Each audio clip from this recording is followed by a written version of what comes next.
Hello, everyone, and welcome back to Craftamari. Now, it has been quite a while since the last video in this series, so let me spin you the tale of what happened. So, back in Alpha 8, I was still in the middle of upgrading. I believe it was to 1.20.2, and a few things had broken, like liquid physics and some recipes and stuff, but I felt it was enough to at least release a video, so I did.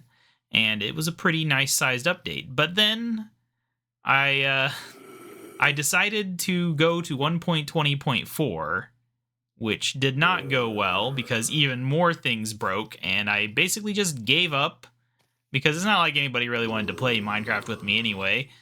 And yeah, now over 2 years later, here we are. So a lot of things have happened since then. For one thing, a lot of the things that I have been adding to the game have in some form or fashion made it into the main game, like mob variants, for example. I don't know how to deal with that yet, and just a whole variety of issues there. But yeah, the big thing though is here we are. So what have I done? We have updated Craftamari, not to 1.20.2, not to 1.20.4, but to 1.21.4.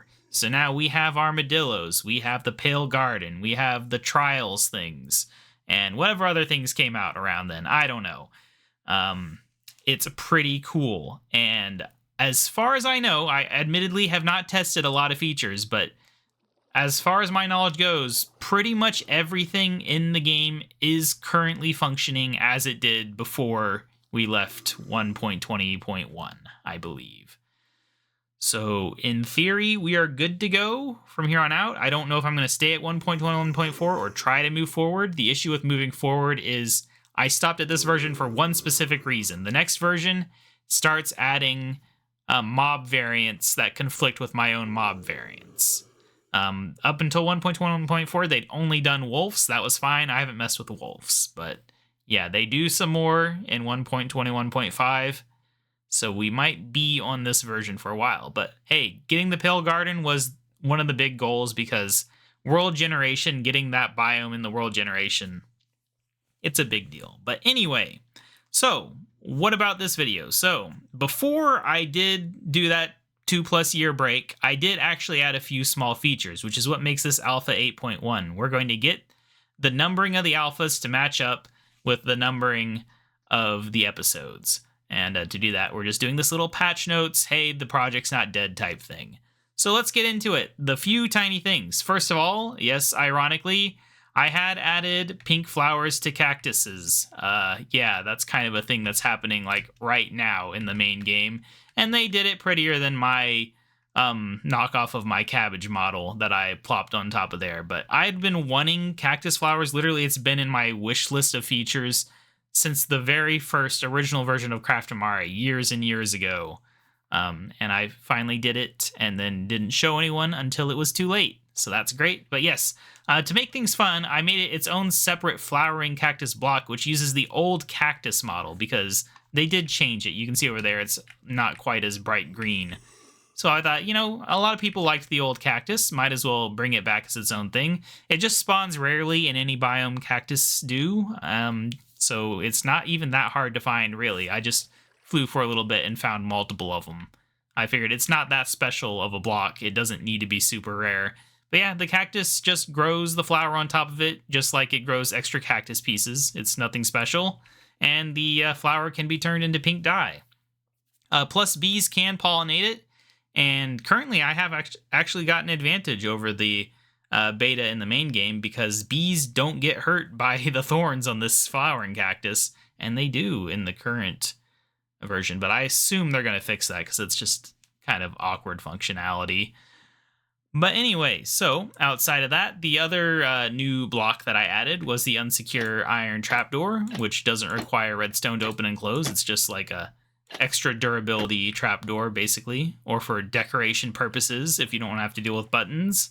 It just matches the door that we've had for a while. I figured why not? I don't know why I didn't do it sooner. But anyway, that's the two new blocks. Now, that's not to say we didn't do anything else, because we did specifically add 2 new structures. I think, and I don't remember for sure, but I think the focus well, one of the focuses of this update was meant to be structures, because I had just started to get good at designing structures whenever I stopped. But anyway, so the first one is the Noob Shack. I visited there previously to check it out. So we have a tunnel out of the ground. All right, so this is the Noob Shack. It's not very common. You won't see very many of these, and it's for a very specific purpose. The idea is, I want a player to run into this thing and be so confused. They're like, did I build that and forget about it? Am I on a multiplayer server? Like, what is this doing here? It doesn't look natural, because it's the Noob Shack. Inside, you'll just find a crafting bench, a furnace, and then a selection of random, somewhat low-value items. Although, personally, I'm always happy to get some slate. So, yeah. It's meant to be like, oh, this is a nice little find. Maybe a nice place to wait out some monsters or something. Just a silly little thing because, you know, easy to make. And I liked the idea of messing with people's minds. It just seemed funny. But anyway, so the other new structure here, if I could type structure, is the shelter. Now, this is meant to be kind of like a Fallout shelter type deal. So here we are. It spawned with a dirt block covering there, but I already knocked it away. It uses the unsecure iron trapdoor, that's why it exists. But yeah, this is meant to be a Fallout shelter. It has a barrel full of survival-related things, a bed, and a jukebox, because you need some entertainment, and of course this painting. And a flower. Yeah, it's just basically a nice little thing. You're not going to run into this very often, but it's just a little bit of flavor for the world. And I was intending to add a whole bunch of little structures that were pretty uncommon. Because that's the thing, a lot of mods, at least back in the day when I actually played mods, did was they would add structures, but you'd run into the same structures over and over and over. And even in the main game, you know, how many times you got to see a witch's hut? Or just a normal village with the same set of buildings over and over. So I wanted to have a bunch of rare, somewhat unique, and then maybe not too useful, but, you know, at least it's something to see, structures throughout the world. Also, just more things using my blocks. That's nice. Using that slate, using the unsecure stuff, make my stuff feel like it's more part of the game. But anyway, that is the last of the features that I considered a main feature of this Alpha, what was originally going to be Alpha 9. But there are a few small changes, just the patch notes, which is hedgehogs, golden apple trees, and honey slimes can spawn in the cherry grove biome now. Some Craftamari blocks are now in the skulk replaceable blocks. I assume stuff like slate. I don't actually remember. This was years ago. And then striders can stay warm when standing on heated thermal blocks. So that one we could actually show off, I guess. We get a thermal block. We'll get some lava. Haven't messed with this in a while.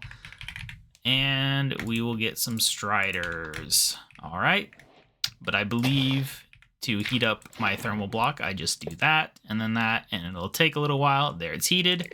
And then you can put him on there and look at him. He's happy. Oh, no, now he's not happy. But yeah, so if you want to keep them here, you can put them on those now. It's just a thing you can do. It just made sense. I don't know. I don't know what you would use it for, but it happens now. But yes, so that is Alpha 8.1. It's a tiny, tiny update, but the main thing is to say I am not gone forever. I do want to continue working on this, and I want to get into some more technical stuff, because the biggest thing, the reason why this is possible now, and it wasn't possible 2 years ago, is unfortunately AI, because 2 years ago, when I would Google for how to do things in Minecraft Forge, it was a nightmare. You would find information. Usually you would find 1,000 forum posts from a version of Minecraft that was like 3 years old. Now, a bunch of people, and you couldn't ask questions because the people were rude and would just act like you're stupid for not magically knowing how to do everything whenever you're learning. So I was basically just constantly stuck, wasting hours trying to figure out how to do things, looking through documentation, trying to find if any public mods had done something similar, and their code was always formatted so differently from mine that I couldn't figure it out. But now, if I search on Google how to do something in NeoForge, the little AI search thing actually finds what I need, which is just a miracle. And it's the one big use for the stupid Google search AI that I have found, is just getting those programming questions answered for the actual version of whatever thing you're using. because that has been such a nightmare getting 1,000 Reddit posts from a million different versions, and none of them work. And even the one that's for your version just doesn't work for some reason. So yes, that is the big change. That is why I can actually do things like get my fluids working with each other again. Because yes, I did mention it works. This is technically a new feature because it was broken in the last video, that the blight water mixing with regular water once again actually works. It will create polluted water over time. We can actually do game rule random tick speed 3000 to get that started. Yes, it all just works. It actually renders properly now. It's a miracle.